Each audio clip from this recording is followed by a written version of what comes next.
Hi Sheddies, it's me, Eddie Stevens. I'm here, back in my shed. It's a weird shed, isn't it? Look around a bit if you want at the beginning. I'm gonna give you time. I know that at the beginning of YouTube videos, very often if there's too much stuff in the background, isn't there? I think usually YouTubers will have like a blank screen or just like some kind of color or something, or a wall, a textured wall. But I've got egg cartons and old, this is not my artwork on this side. This is all shit. These my kids did. This is mine. It's quite good if you zoom in and look at it. I'm not going to do that. This couch I'm on is disgusting, by the way. Like I was sitting here and I realized I tend to perch on the edge of it because I'm scared. To be honest with you, I'm kind of scared something might be living in it. This is not like a nice, well taken care of shed. I come out here once a week and sit in here. I perch on the edge of this couch and I ramble for a while and then I get the fuck out. There could be all sorts of creatures in here. And the reason I say that is I've been cleaning up a spare room in my house. It used to be my daughter's bedroom for a while, but she switched rooms, and it's kind of like, it's a long story, but basically my dogs, I've got two piece of shit dogs, and they tried to eat through the wall. So I've had to patch it up twice. But I put a, like a chest of drawers or something in front of the area that I patched up. And this room hadn't been used for a couple of months.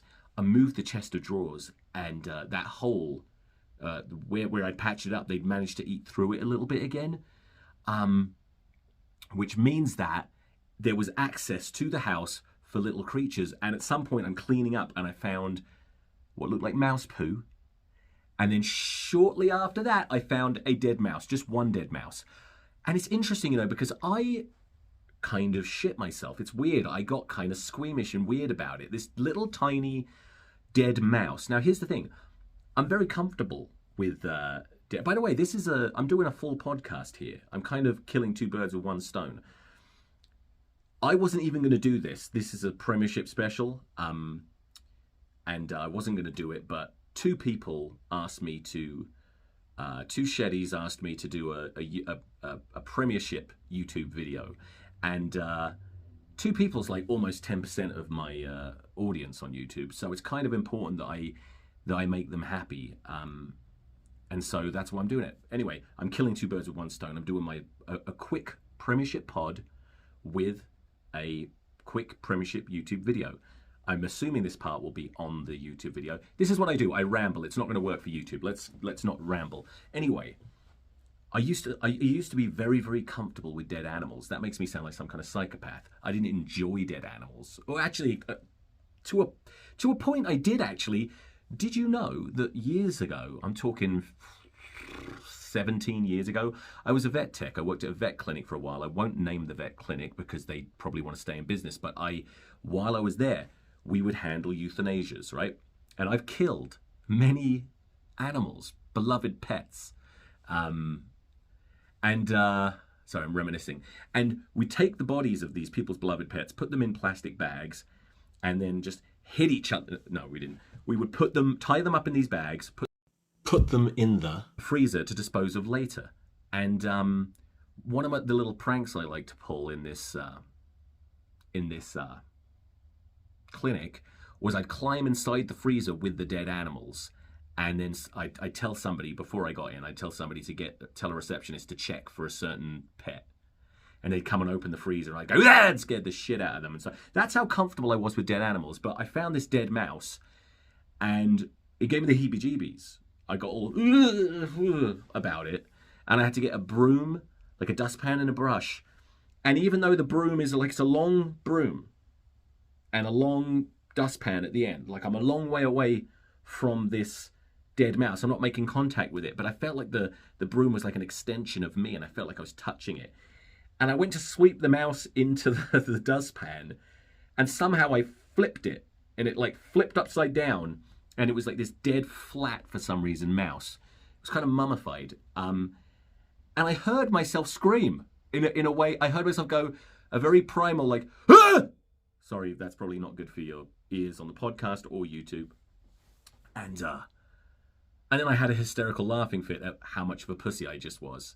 Anyway, if you've never listened to Rugby Rant to Banter before, by the way, I've got my laptop recording the podcast over here, and I got my phone recording my YouTube video here. So if I'm looking over here, I'm talking to the podcasters who can't see me, and if I'm looking over here, I'm looking at the YouTube audience who can see me, but I can't see them. Just to be clear, I also can't see the podcast listener. I can't see anyone.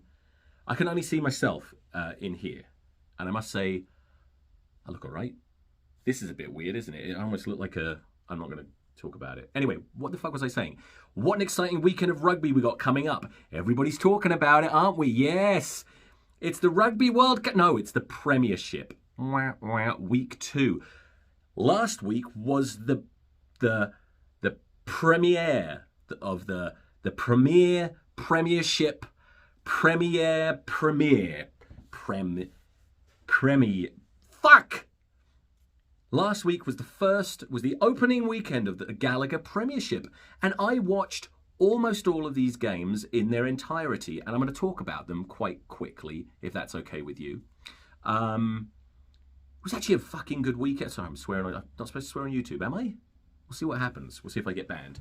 But it was a great weekend of... let me just check my notes here real quick, because I want to talk about the Premiership. That's all I'm going to talk about. I'm not talking about the World Cup. That'll be for another time. Let's see. Yes. Just so you know, my phone for some reason keeps cutting me off short. I'm taking little video clips. I don't know why that's doing that. Anyway, quite an intense weekend of rugby in the Premiership. It was almost World Cup levels of intensity for some reason, and surprisingly, from what I saw, a lot of very solid defence, except in one match, which we'll get into later. One team got absolutely spanked, and if you didn't see any of the rugby and you haven't heard anything, I'm sure you have, but if you hadn't, you'd probably start guessing which team in the Premiership might have been spanked. You'd think, was it maybe Newcastle, or maybe even Bath. They've got a bad history recently of some bad hidings. Could have been almost anyone except Saracens. You wouldn't expect that. Saracens got taken to the cleaners, and we'll talk about that later. Let's see. Let's talk about it now, because I don't have a lot of time. I've got to get going soon. All right, I'm going to make this quick. Let's see. Yeah, Exeter Chiefs versus Saracens, an absolute annihilation. Saracens got absolutely murdered by the chief executioners. The Exeter Chiefs. You get what I was trying. That was almost a pun, and it almost worked.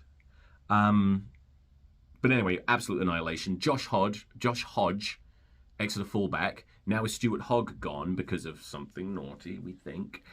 Josh Hodge looked absolutely unreal, unplayable. Now, the only caveat to this is, of course, that Saracens... It is an excuse. Okay, Saracens were missing a number of big-name players. But this is not something that Saracens would ever have used as an excuse in the past, and that's probably because they were throwing around a lot more cash back then, right? So I suppose this does show the limits of the salary cap on squad depth. Saracens no longer have the kind of squad where they can just put out a third team and still hold their own against Exeter. But I'll tell you what, Exeter Chiefs could only play the squad in front of them, and nobody saw that coming. Ooh, and they looked great. They looked really good. It'd be nice to see Exeter back to their best, but, opening weekend, we won't know for a while just where everybody stands. So that was a fun game unless you're a Saracens fan. Then there was, checking my notes, Gloucester versus Harlequins. This was an insane game of rugby. Do you know, I remember an old Harry Enfield sketch. I think it was a Harry Enfield sketch, where... It's a football sketch, and somebody scores a goal, and then they do an instant replay of the goal, and in the instant replay, it's like I think it's a penalty. It doesn't matter. Whoever scored the goal, when they play the replay, he misses. And they're like, oh my God, he missed in the replay, which is obviously silly and impossible and fun. But that's kind of what it felt like in this match when Gloucester were done. It was over. They lost. to quit Harlequins, who looked great. Both teams looked great. This was a great game of rugby. It was all over. The fans, the Shedheads, by the way, listeners of my podcast are Sheddies. I wanted to call them Shedheads, and I went, oh shit, Gloucester already have that. Wouldn't it be great if I was a Gloucester fan, but no, I'm a Northampton Saints fan. A shit Northampton Saints fan, but still a Saints fan. Anyway, people were leaving the shed, were leaving the King's Home before the end because it was done, essentially. And then all of a sudden, did the TMO get involved? I can't remember. I mean, they must have done, right? Go back to check a penalty offence. They scratch off the try. Gloucester come back, score to win the whole game. Mental. I've never seen anything like it. And I kind of felt bad for Quins because on the rub, all things balanced throughout the match, I kind of felt like they deserved to win that match. But what an exciting, cool and annoying way to beat someone. God, can you imagine how pissed off Quins fans are? But looking through the players, some really good performances. Checking my notes. I love Luke Northmore. And on the opposite for Quins in centre, he's one for the future for England, which is something we've got to think about with a new World Cup cycle starting as soon as we get kicked out tomorrow, most likely. Not tomorrow, Saturday. I don't think they could beat us before Saturday. Seb Atkinson from Gloucester, also great. Zach Mercer's first game at Gloucester, and he looked good. Like in moments, I think he was... he was up against Alex Donbrand. Alex Donbrand scoring an early try, but not a spectacular try. And I would say Zach Mercer was very influential without being super exciting. Probably the best of the English back rowers that I saw. Of the English number 8s, I should say, that I saw playing.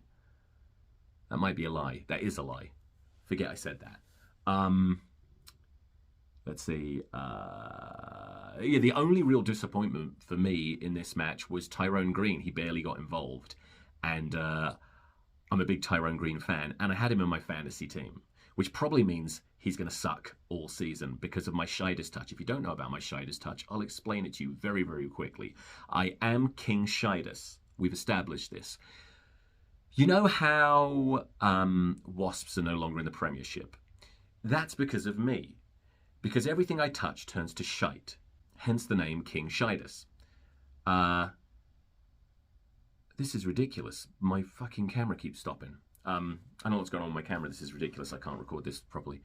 It's going to be a great YouTube video. Sorry about that.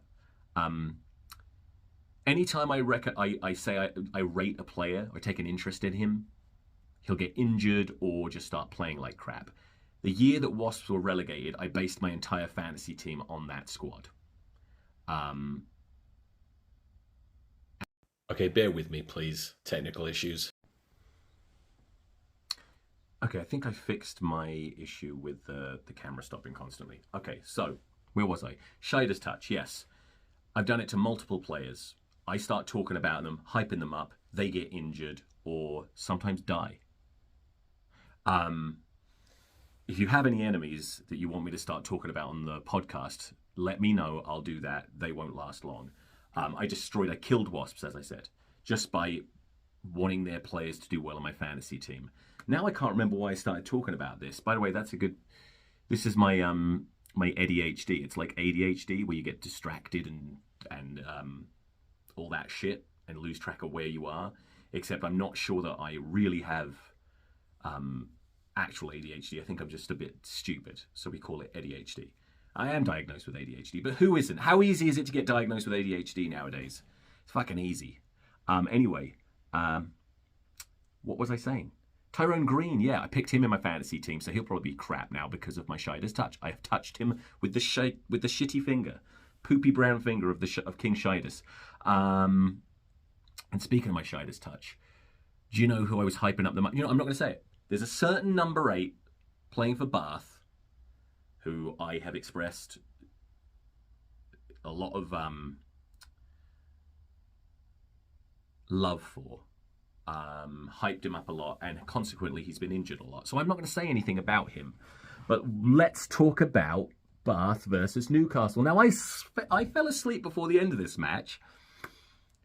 I assume Bath won. I don't even know. Isn't this a great podcast / YouTube video? Don't I know my stuff? Aren't I a dedicated rugby?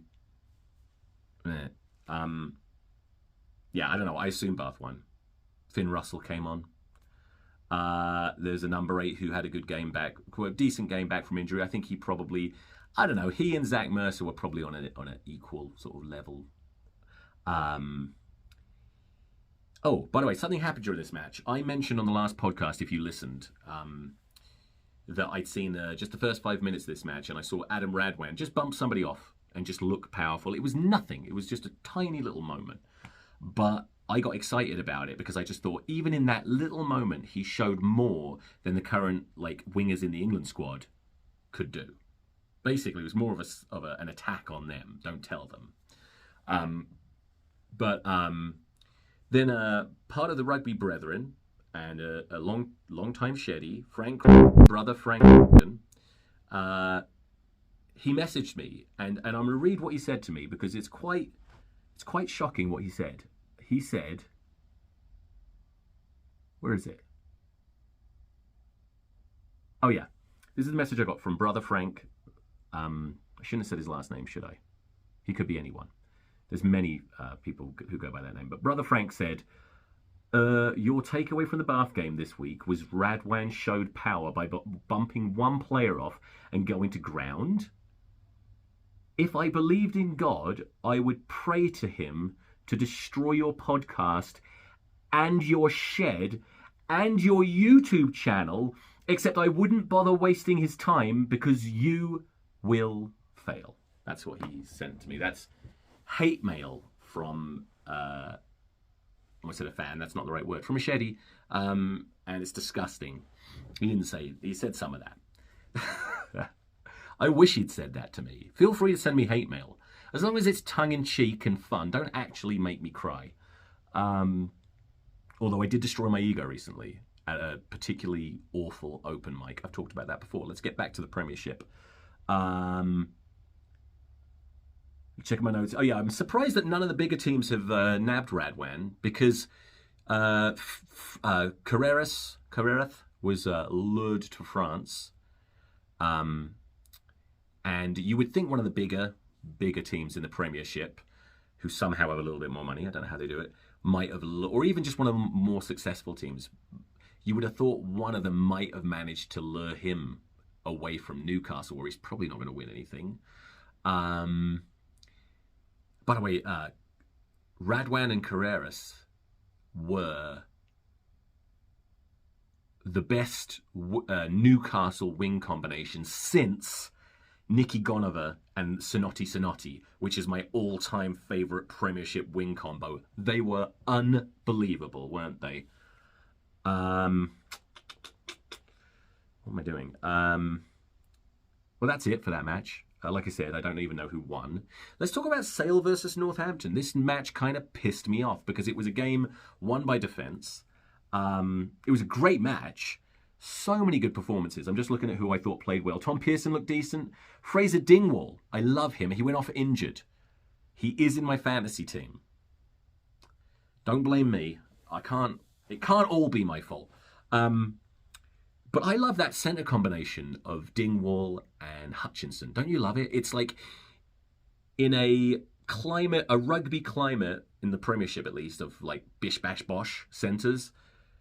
These are like an elegant, skillful, dynamic, athletic, magical combination. I love them together. If only Hutchinson played for England, since he probably is English, isn't he? It doesn't matter. They would never pick him. But love seeing these two. I was thinking of doing a Premiership 23, an English qualified English 23, to sort of, in a hypothetical scenario, take on the English World Cup squad. But maybe I'll wait till next week to do that because I want to see how England does in the World Cup, and I don't have enough time because my kids are waiting for me to feed them. That's one of the reasons I'm in a big rush. Where was I? Dingwall, Hutchinson, beautiful centre partnership. Oh yeah, another thing. It's Northampton against Sale. Now, if I'd have told you I'm really excited to see one of the scrum halves in this match because he's an exciting, electric, speedy, powerful dynamo. You would probably have assumed I was talking about Rafi Quirk, but you'd actually be a wrong loser idiot because it was Tom James. Is that his name? This shows what a shit Saints fan I am. It's my ADHD. I think it's Thomas James, whatever. Tom James. He outplayed Rafi Quirk. Now, you've got to be careful with scrum halves because sometimes it's the quality of the ball they get, but he looked incredible. I mean, it's just one match. I'm not saying, let's elevate him to the levels of Rafi Quirk in terms of potential for England, but he was a superstar that day, making incredible breaks, setting up tries. Oh, he looked great. Probably my player of the match, except they lost. Sorry about my face coming up close. I've got to scroll down here. Anyway, in the end, defence won the game for Sale. And Sale did not have the Gloucester cheat code to rewind and make Northampton lose. Last match of this weekend was Bristol versus Leicester. I have no memory of this match. I watched the whole thing. The only thing I do remember is Martin Bayfield walking onto the pitch and interviewing what's-his-face, one of the players, after he scored a try in the middle of the game. And it annoyed me. It made me angry. I don't like that. And I had to think about it. I was like, why does this annoy me? It shouldn't. Should it? I think it's because it detracts from the what's the word I'm looking for? It detracts from the mystique and the importance of the match. You don't interrupt someone in the middle of a war. And I feel like walking on and having a chat kind of makes it seem less legitimate, less serious. But anyway, this was a podcast/YouTube video about the Gallagher Premiership. It counts. This is one of those podcasts, videos, whatever, where it's not great, it's not perfect, it's a bit of a mess, but it is there forever. You can't get rid of it, and you got to respect me. I demand respect for that. I don't know what I'm talking about anymore. I barely slept. I actually just worked out, and in order to work out, I had to do some pre-workout, something I never do.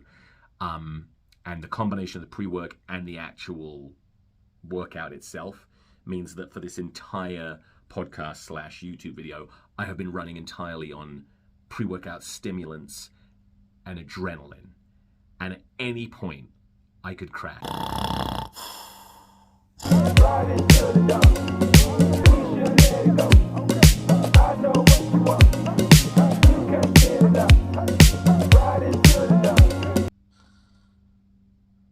This is a mouse.